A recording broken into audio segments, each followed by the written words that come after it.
जी जनाब, क्या हाल है आपके? अच्छा, अगर मैं आपसे ये कहूँ कि मार्केट्स का क्रैश होने का इस वक्त कोई सीन नहीं नज़र आ रहा, तो आपको क्या लगेगा? आप शायद मुझ पे यकीन ना करें, क्योंकि मैं आपसे काफ़ी अर्से से बात कर रहा हूँ कि भाई जो इकोनॉमिक साइकिल है वो हमेशा एक तरह से प्ले होती है, और जिस तरह हिस्ट्री में प्ले हुई है इसी तरह से इस दफ़ा भी होगी।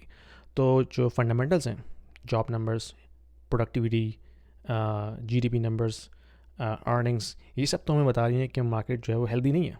ठीक है, इकॉनमी हेल्दी नहीं है, तो इकॉनमी का इम्पैक्ट मार्केट पे पड़ेगा। लेकिन क्या वजह है कि मार्केट जो है वो ऑल टाइम हाई है और ऊपर से ऊपर चली जा रही है?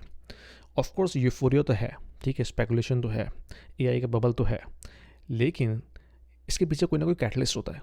और कैटलिस्ट जो है इस वक्त ऑफ कोर्स एआई नैरेटिव है, लेकिन उसके पीछे जो एक दूसरी वजह है वो है लिक्विडिटी, ग्लोबल लिक्विडिटी। ना सिर्फ यूएस की लिक्विडिटी बल्कि ग्लोबल लिक्विडिटी। अगर आप सर्च कर लें ग्लोबल लिक्विडिटी का ग्राफ, आपको नज़र आएगा कि ग्लोबल लिक्विडिटी इस वक्त ऑल टाइम हाई है। यानी कि पिछले 2 साल का डाटा अगर हम देखते हैं तो 2 दफ़ा डिप्स हुई हैं उसके अंदर। 2021 में डिप हुई और उसके बाद 2023 में डिप हुई। लेकिन अक्टूबर 2023 से it has been on the hockey stick. यही सीन जो यूएस की M2 मनी सप्लाई है उसके साथ भी है। मनी सप्लाई का मतलब है कि कितनी न्यू करेंसीज इकॉनमी में एंटर हो रही है। जब न्यू करेंसी यूनिट्स इकॉनमी में एंटर होते हैं तो that goes towards something, right. और टिपिकली ये होता है कि वो एसेट प्राइसेस की तरफ सबसे पहले जाती है। Asset means stocks, equities, real estate, ठीक है, जितनी भी फाइनेंशियल आपके इंस्ट्रूमेंट्स हैं उन सब में वो फ्लो होता है। क्रिप्टो करेंसीज, बिटकॉइन भी। तो अगर हम लिक्विडिटी को देखते हैं जो ग्लोबल लेवल पे मेजर होती है, तो वो तो हमें एक्सपोनेंशियली बढ़ती हुई नज़र आ रही है। और उसकी मेन वजह ये है कि तमाम मेजर सेंट्रल बैंक्स जो हैं अब उन्होंने अपना नैरेटिव फ्लिप कर दिया है। ठीक है, पहले वो इन्फ्लेशन को रो रहे थे, अब वो डिफ्लेशन को रो रहे हैं। ठीक है, और अब उन्होंने बिल्कुल अपनी मॉनेटरी पॉलिसी जो है वो ईज़ करना शुरू कर दी है। चाइना को देख लें, चाइना ने हैवी स्टिमुलस इस वक्त इंजेक्ट किया है, रेट्स कट्स किए और फिर जो बॉन्ड्स बाइंग प्रोग्राम है वो उन्होंने शुरू कर दिया। Japan, bank of Japan, rate cut, उन्होंने रेट इंक्रीज़ करने की कोशिश की और जैसी मार्केट में कोलैप्स होना शुरू हुआ, येन कैरी ट्रेड होना शुरू हुआ, तो उन्होंने दोबारा से अपना डिसीजन रिवर्स किया। ईसीबी ने रेट कट करना शुरू कर दिया। ठीक है, यूएस फेड ने 50 बेसिस पॉइंट रेट कट किया और मज़ीद एक और 50 बेसिस पॉइंट या 25 बेसिस पॉइंट की एक्सपेक्टेशन है before the end of this year. Bank of Canada ने 3 रेट कट्स कर चुका है अब तक, और अब नेक्स्ट जो है वो भी जंबो रेट कट यानी 50 बेसिस पॉइंट का एक्सपेक्टेशन है। तो अगर हम मेजर बैंक्स को देखते हैं, सब ईजिंग साइकिल पर आ गए। ठीक है, तो ईजिंग साइकिल जब होती है दैट मीन्स जो मार्केट में लिक्विडिटी है that is being injected in the economy, और सबसे पहले वो जाती है एसेट प्राइसेस की तरफ।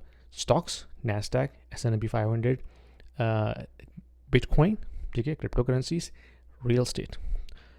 कंज्यूमर प्राइसेस में उसका इम्पैक्ट थोड़ा लैग हो गया आता है, डिले हो गया आता है। तो अब हम देख रहे हैं कि क्योंकि लिक्विडिटी इतनी ज़्यादा है और ऑल टाइम हाई और वो बढ़ रही है, तो इसी वजह से हमें ये बुल रन नज़र आ रहा है एसेट प्राइसेस के अंदर, स्टॉक्स में, बिटकॉइन में।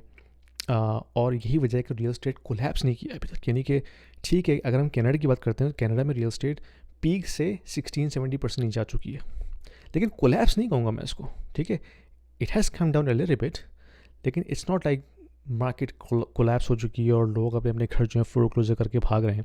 फ्लोर क्लोजर्स की भी जो परसेंटेज जो बढ़ रही है, but it is not that kind of a system wide problem. ठीक है, हाँ, जिन लोगों ने 2022 में घर ख़रीदे हैं या 2021 में घर ख़रीदे हैं, ऑफकोर्स वो मुसीबत में है। लेकिन अगर आपने 2014 में घर ख़रीदा है या 15 में ख़रीदा है, आप अभी भी डबल अपने इक्विटी के ऊपर बैठे हुए हैं। ठीक है, तो जिन लोगों के पास एसेट्स हैं और जिन्होंने पहले एक्वायर किए हुए, दे आर वेल ऑफ। हाँ, लेकिन जिन्होंने एसेट्स बहुत पीक पे बाय किए हैं, ऑफ कोर्स वो अंडर वाटर हैं, और जिनके पास कोई एसेट्स हैं नहीं तो उनके लिए तो इकोनॉमिक डिप्रेशन ही है। ठीक है, तो कहने का मकसद ये है कि हमें जो लिक्विडिटी है उस पर नज़र रखनी है।